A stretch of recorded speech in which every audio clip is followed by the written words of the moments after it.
Hello दोस्तों, तो आज मैं आप लोगों के लिए एक और प्यारी सी मूवी को लेकर आ गई हूँ जिसका नाम है रिकी। हाँ, तो लीजिए शुरू करते हैं। फिल्म की शुरुआत में एक औरत को दिखाया जाता है जिसका नाम केटी है, जो कि स्पेन एम्बेसी में अपने पति को कांटेक्ट करवाने के लिए रिक्वेस्ट करती है, जो कि एक हफ्ते पहले उसे और उसकी बेटी को छोड़कर चला गया था, जिसकी वजह से वह मेंटली और फाइनेंशियली बहुत वीक हो जाती है। ये सब सुनकर एम्बेसी की ऑफिसर उससे पूछती है कि क्या उसने पुलिस में कंप्लेंट की। तब केटी मना करती है और कहती है कि वो उसका पति एक ही फैक्ट्री में काम करती है, कंप्लेंट करवाने से उसकी जॉब पर असर पड़ सकता है। फिर वो ऑफिसर केटी को कहती है कि वो उसके पति से कांटेक्ट करवाने की कोशिश करेगी। अब केटी को उसके घर पर दिखाया जाता है जहाँ पर उसकी बेटी उसे ब्रेकफास्ट बनाने के लिए कहती है। तब केटी उसके लिए ब्रेकफास्ट बनाती है और उसे स्कूल छोड़ देती है और उससे कहती है कि शाम को वो उसे लेने आएगी। फिर केटी फैक्ट्री में पहुँच जाती है और वहाँ काम करते हुए उसकी नजर न्यू एम्प्लॉय पैको पर पड़ती है और पैको भी केटी को देख रहा होता है। उसके बाद लंच टाइम में भी वो दोनों एक दूसरे को देख रहे होते हैं। फिर पैको उसके पास आता है और उससे बात करता है और उसके बाद वो दोनों फैक्ट्री के टॉयलेट में काफी नजदीक आ जाते हैं। बाद में केटी काम पर वापस आ जाती है और उसे ओवर टाइम भी करना पड़ता है क्योंकि लंच टाइम के बाद वो पेको के साथ थी,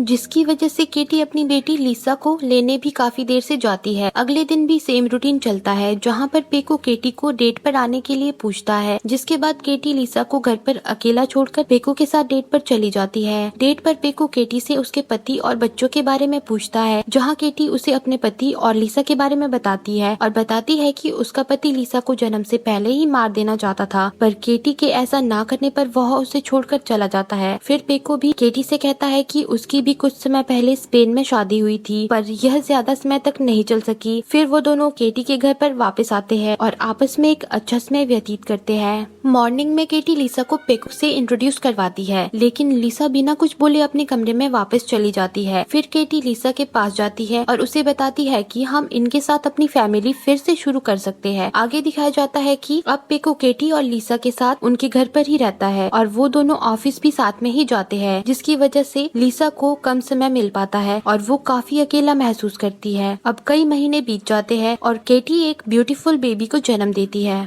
जिसका नाम वो रिकी रखते हैं। उसके बाद केटी घर पर ही रहकर रिकी का ध्यान रखती है और अब उसने लॉटरी खेलना भी शुरू कर दिया है, पर उसकी लॉटरी नहीं लगती और पेको अकेले ही फैक्ट्री पर जाकर सारा काम संभालता है, जिस वजह से एक दिन वो घर आने में देर कर देता है क्योंकि घर पर वो रिकी के रोने की वजह से सो नहीं पाता था। अब केटी और पेको डिसाइड करते हैं कि वो दोनों बारी बारी से ऑफिस जाएंगे। अब अगले दिन से केटी काम पर जाना शुरू कर देती है और पेको घर पर रहकर रिकी का ध्यान रखता है। रात में जब केटी घर आती है तब वो रिकी के कपड़े बदलने जाती है। फिर उसे उसकी पीठ पर कुछ निशान दिखाई देते हैं। फिर वो इसके बारे में पेको से पूछती है, पर पेको को इस बारे में कुछ पता नहीं था। अब कुछ दिन बाद केटी रिकी की पीठ पर निशान और गहरे देखती है और उसे लगता है कि उसके काम पर जाने के बाद पेको रिकी को मारता है। फिर केटी पेको से इस बारे में बात करती है, पर पेको उस पर इल्जाम लगाए जाने की वजह से घर छोड़कर चला जाता है। अब केटी फिर से काम पर जाना शुरू कर देती है और लिसा रिकी का ध्यान रखती है। एक दिन जब केटी काम पर से घर वापस आती है तो वो रिकी को अलमारी के ऊपर देखती है और वो उसे नीचे उतारने की कोशिश करती है, पर रिकी ऊपर से नीचे गिर जाता है और उसकी पीठ से कुछ अजीब से दो टेंटिकल्स बाहर निकल आते हैं। फिर केटी को समझ आ जाता है कि ये एक अलग बच्चा है और उसकी पीठ पर ये टेंटिकल्स नहीं बल्कि उसके पंख है।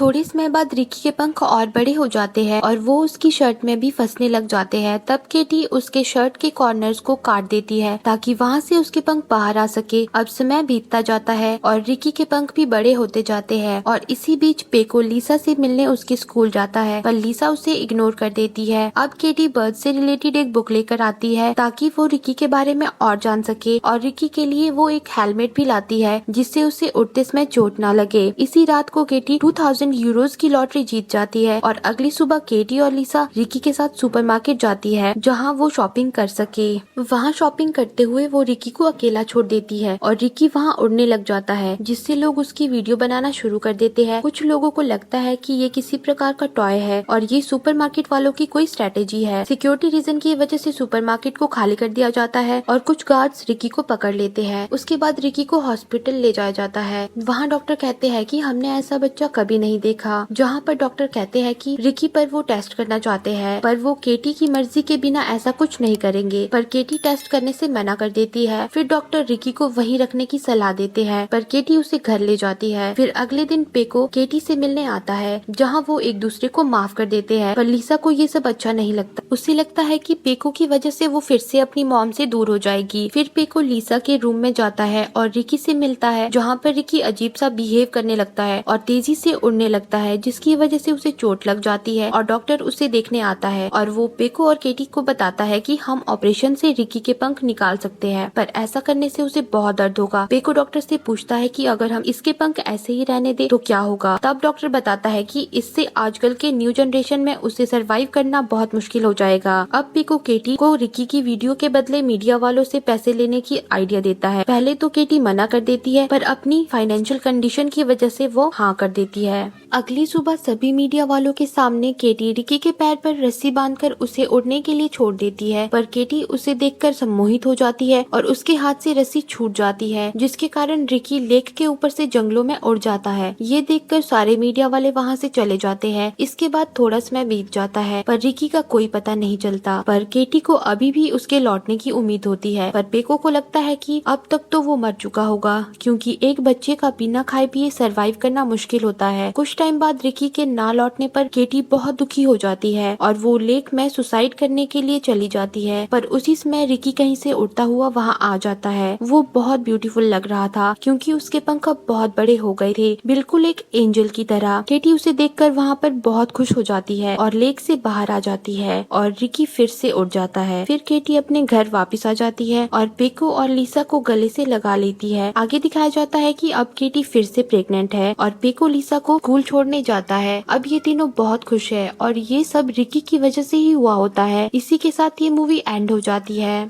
अगर आपको वीडियो अच्छी लगी हो तो वीडियो को लाइक करें और हमारे चैनल को सब्सक्राइब करें और बेल आइकन को दबाएं, ताकि हमारी आने वाली वीडियो सबसे पहले आपको मिले। Thanks for watching.